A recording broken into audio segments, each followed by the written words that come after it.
Prabhupada, teacher, Hare Krishna. So, welcome everybody on this very auspicious day today. It's Narasimha Chaturdashi, it's the appearance day of Lord Narasimha Dev, and now is the time when, around this time, the Lord appeared, means he killed Hiranyakashipu. And Sir will be speaking about this Leela in much detail very soon. So, we'll continue with our discussion on Bhagavad Gita lessons. Okay, let's start with the next section.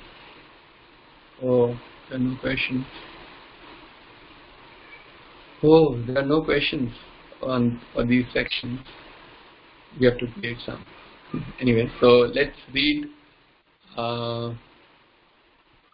Okay, so what we discussed yesterday was that we learn from Bhagavad Gita that we must selflessly serve with devotion to the absolute truth to become happy. Right? We discussed. Okay, there are things in this creation which make us feel wonderstruck, which make us feel amazed, and we really start thinking, "Oh, I'm so tiny, and I am. What is my position here?"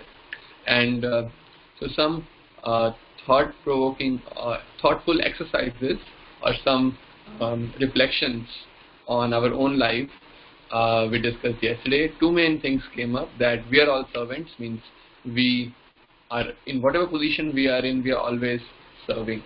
Whether I am a leader or a follower or a professor or a student, a father or a son, or I'm always serving. So we are all servants. And then service must be selfless to become happy. So service is not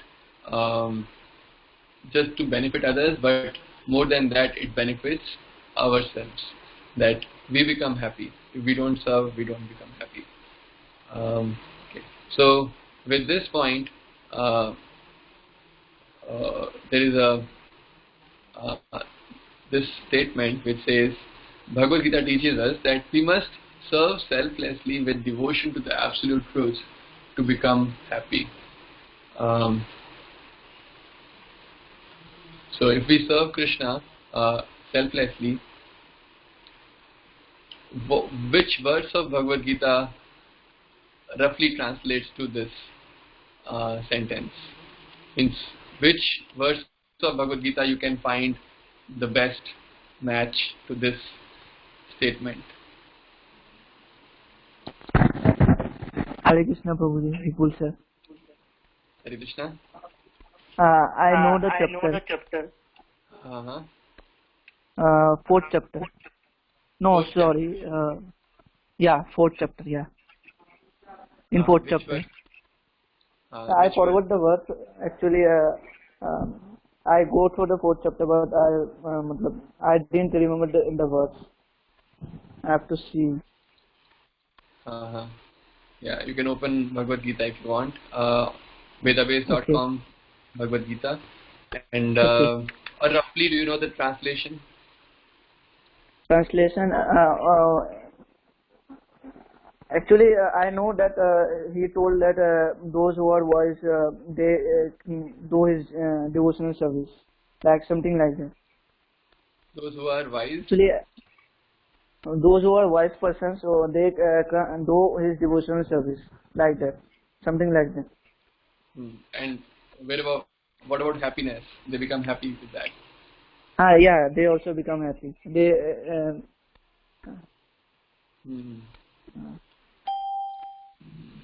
So somebody wants to write on the chat window if you have found the verse. Okay. Let's see. Let's see who finds it first. I have one verse in mind, and I look forward to you giving a better verse.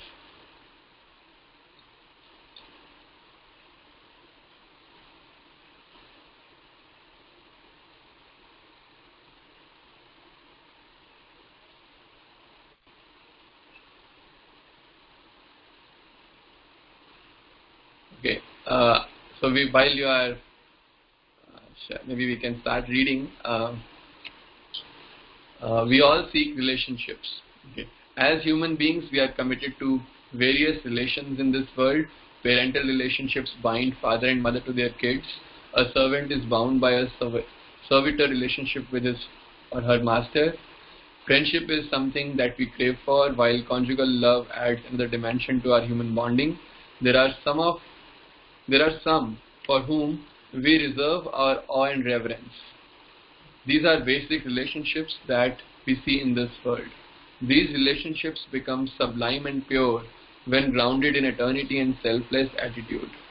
In the introduction to Bhagavad Gita, Prabhupada talks about this. We all have a relationship with the Absolute Truth.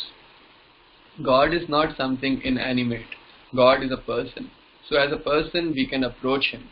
The moment God is impersonal, you cannot approach Him. If you simply think that God is gigantic and infinite, then how will you approach Him? But anyone can understand scientifically that God is a person, and you can approach Him as His father, mother, just like Nanda Maharaj and Yashoda Maya approached Him. You can approach Him as a servitor like Hanumanji, as a friend like Arjuna, Sudama, Uddhava, etc. The trees and cows in Braja all have affection for Krishna. Gopis approach Krishna as their lover. So these are the aspects that are also explained in Bhagavad Gita. Okay. So this is, if you see, this is exactly from the introduction to Bhagavad Gita, where Prabhupada starts introduction to Bhagavad Gita explaining the importance of relationships. So 4.10. Okay. Okay. So what is 4.10 verse? If you can write down the verse also here.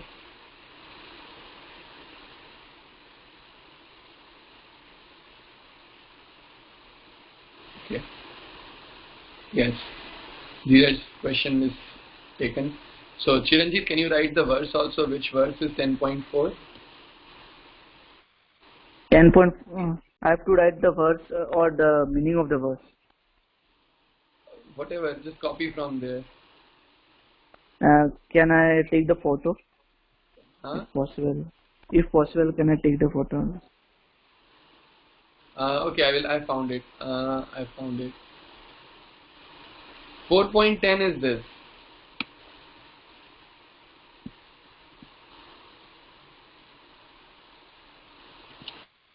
वीतराग भय क्रोधा मन्मया मामुपाश्रिताः बहवो ज्ञान तपसा पूता मद्भावमागताः. The translation is here: being freed from attachment, fear and anger, being fully absorbed in me and taking refuge in me, many persons in the past became purified by knowledge of me, and thus they all attained transcendental love for me. Yes. Yes. Vipul sir, there is also another verse in this chapter which says that those who are a great devotee of Krishna, they actually do things barely for their living. They just do things for living. There is no desire for sense gratification. There is another verse. Actually, I forgot.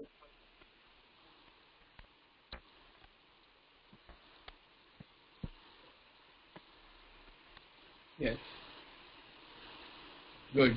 So you are reading very carefully Bhagavad Gita. Thank you. Thank you, Chiranjeev. Thank you, sir. Thank you, sir. Anybody else has any other verse in mind? This verse is very nice. It tells that we must, means everybody must. So Krishna is giving example of many people in the past. They also did it. So this is a time-tested process. If we serve Krishna free from attachment, fear and anger, then we become purified and we attain love for Krishna.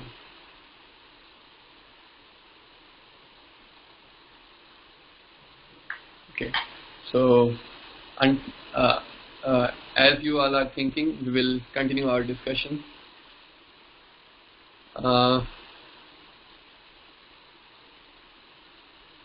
Okay.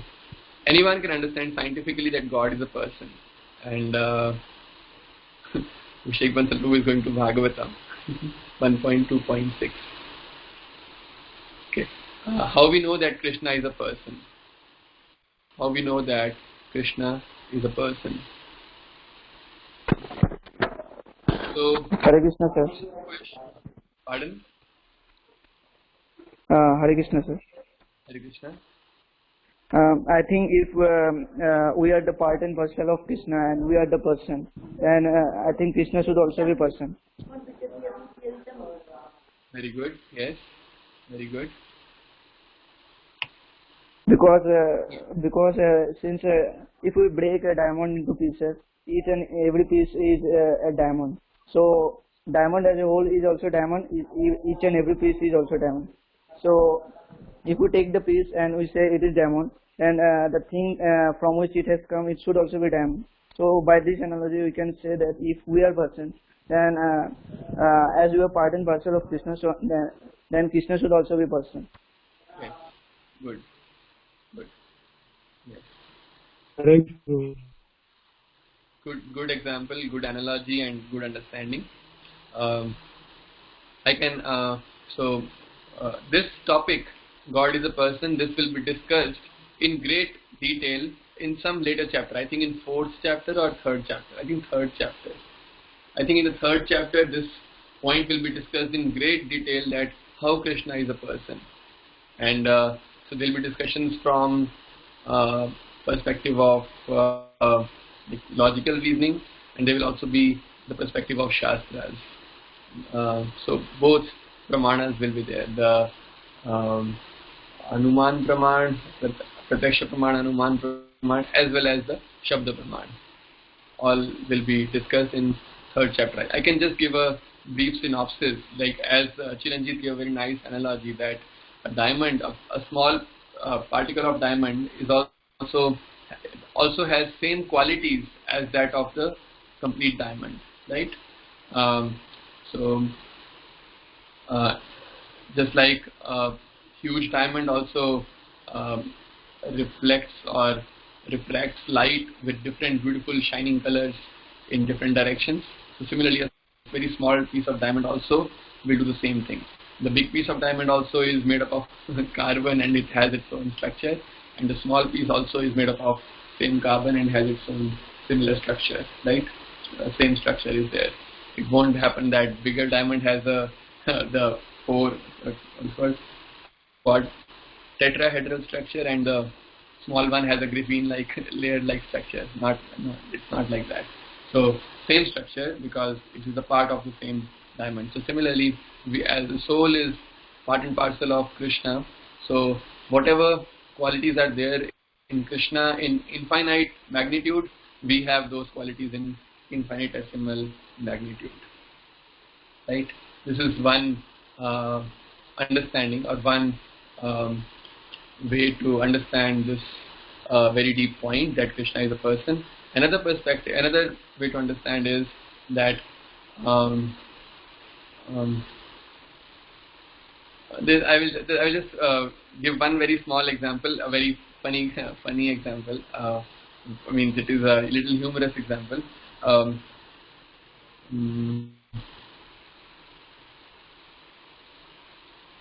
should not give this because this is a little bit off.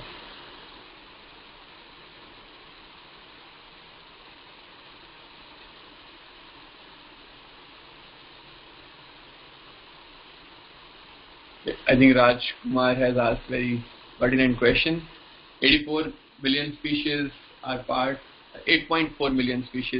and parcel of Krishna. Then how can we say that Krishna is only person?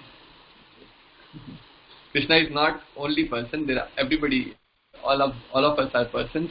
An ant is also, it has its own personality. A fly has its own personality. A tree has its own personality. It is not fully blossomed yet, but personality is there. We have our personality, and Krishna is the supreme personality of Godhead, right? So all are persons. But the difference is that Krishna, it is not that so the difference with respect to the diamond analogy is that if you collect many particles of diamond and you join them, it may become a big diamond, right? If you take many particles and join them, it becomes a big diamond. But here, that analogy does not hold. So it is not that when many souls they join, it becomes a super soul. It's not like that. Krishna is super soul by nature. He is infinite, and we are infinitesimal. So how many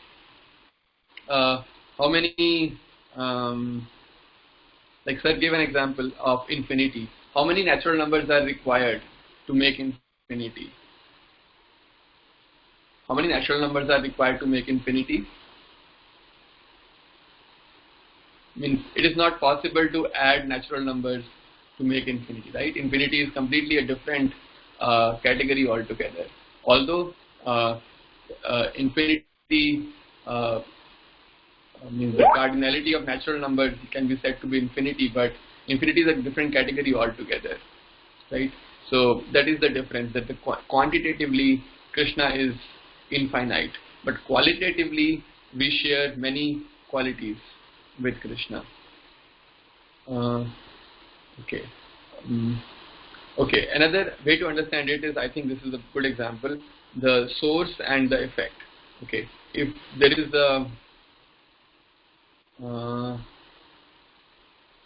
there is information in the source, then only it can exist in the effect, right?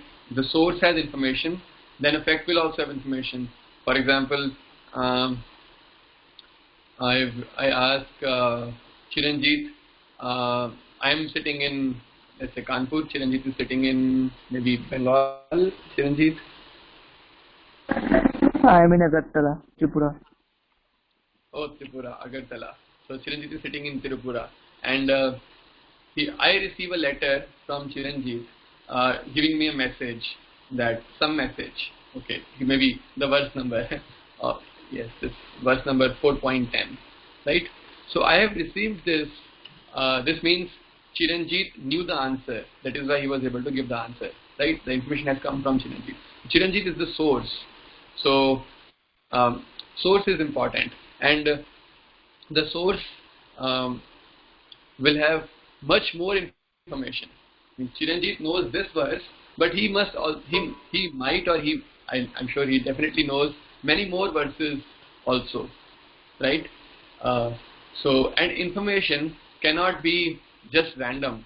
Like randomly, it won't be that I got this message that verse number 4.1, 4.10 contains this meaning, right? So if information has come, right information has come, then it must have a source which has this information, right? If I have received the information, then it shows that it must be there in the source as well. So Chiranjit is the source. So I have received this information. This means Chiranjit also knows. It is not possible that I have received a letter saying, letter from Chiranjit saying verse number 4.10 contains this meaning, and but Chiranjit does not know that, right? That is not possible. If Chiranjit is genuinely the source, then he must know. Then only I can know, right? Then only I can receive that information. So since this quality of personhood is there within us, we see in this world, the source is Krishna, so it must be there in Krishna also. I think this will be discussed in much more detail later in the fourth chapter or third chapter. Okay. Okay. So God is not inanimate person, but he inanimate thing, but he is a person.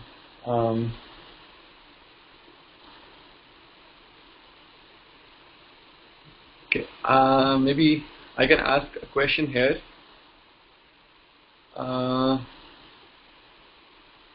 Give examples of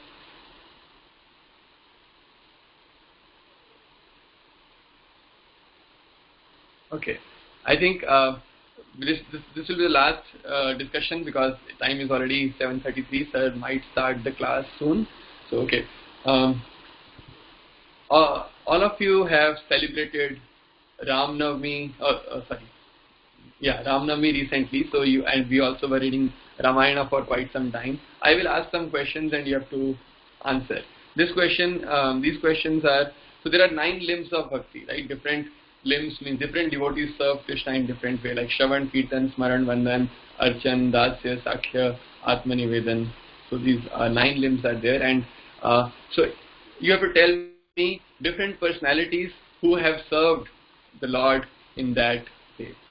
So first is Shravan, who hears about Krishna. A devotee who hears about Krishna or Lord Ram. Can somebody answer? A devotee who is known for hearing about Krishna or Lord Ram. And he is known for hearing Krishna Katha or Ram Katha. Yes. So Shaku will answer Parishit Maharaj. Yes. That is the right answer. Parishit Maharaj is known for hearing Bhagavatam. Pardon? Pardon? Maybe you can write if it is not audible. And give me more examples. Parishit Maharaj is one answer, which is very true, which is very standard. Give more examples of devotees who are known for their eagerness for hearing. Something from Ramayana. Parishit Maharaj is from Bhagavatam. Somebody from Ramayana or anywhere else, wherever you want to give from. Ayodhyavasis. Why Ayodhyavasis? Why Ayodhyavasis? Since where did you read that they are very eager to hear Ram Katha?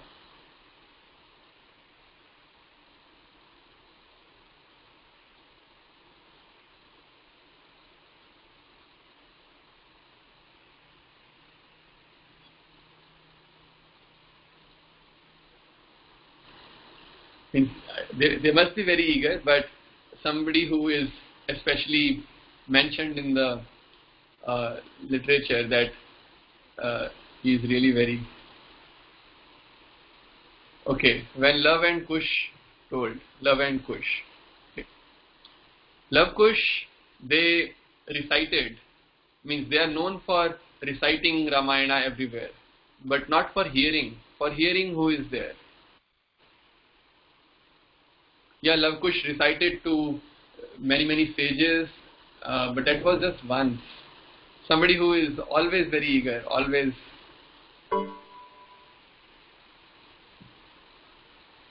Okay.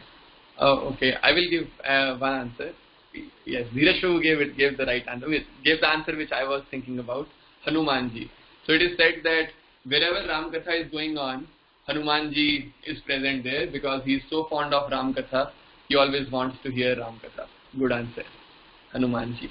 Parishit Maharaj is from Bhagavatam. Hanumanji is from Ramayana. I am sure there was many others, but okay. Next is Kirtanam, who is known for singing the glories of the Lord. Singing Hare Krishna Prabhu ji. Chaitanya Mahaprabhu. Yes.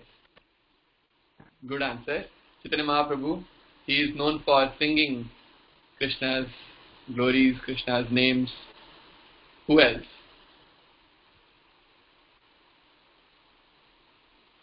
For singing Krishna's names or for reciting Krishna Katha, Ram Katha.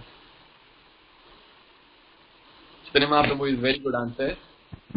Prahlad, I think. I am not sure. For singing.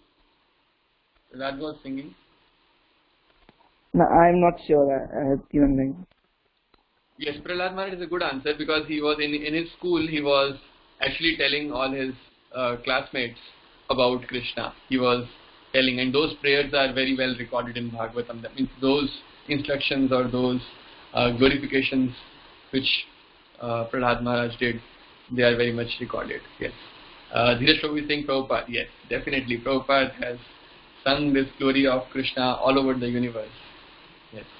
Sukdev Goswami, very good answer from Bhagavatam. Sukdev Goswami sang or he recited Bhagavatam continuously for 7 days and 7 nights without stopping, and he is so fond of reciting Bhagavatam. Yes. All ISKCON devotees like Kirtan. Yes, so they like hearing and chanting both. Yes. So from Bhagavatam we got example of Sukdev Goswami. Anybody else? You can say Suta Goswami, he also recited. Suta Goswami is also reciting. Okay. And from Ramayana, from Ramayana? Who is known for singing? Naradji. Naradji is there in Bhagavatam, and Naradji appears in Ramayana, but I don't know if he was. Yeah, in the beginning he tells Valmiki ji that these are the glories of Lord Ram. This is his character. Please explain or please describe. But ultimately, who sings it, or who glorifies, or who makes it known to the whole world?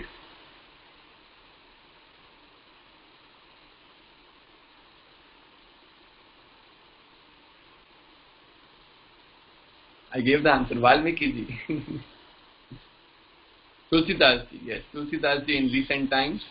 In recent times, Tulsidas ji wrote Ramcharitmanas, and which is where he sung the glories of Lord.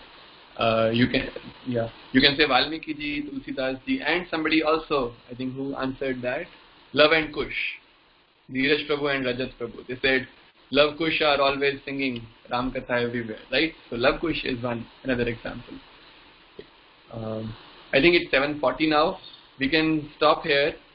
In the next session, we will start with this, the remaining 7 limbs of Bhakti. And so you see different devotees who have got different kinds of relationships with Krishna. And these 9 limbs of Bhakti, they are 9 kinds of relationships with Krishna, or 9 kinds of engagements for Krishna. So it's good exercise. Thank you. And I think now sir will start soon, so we will meet there. Hare Krishna.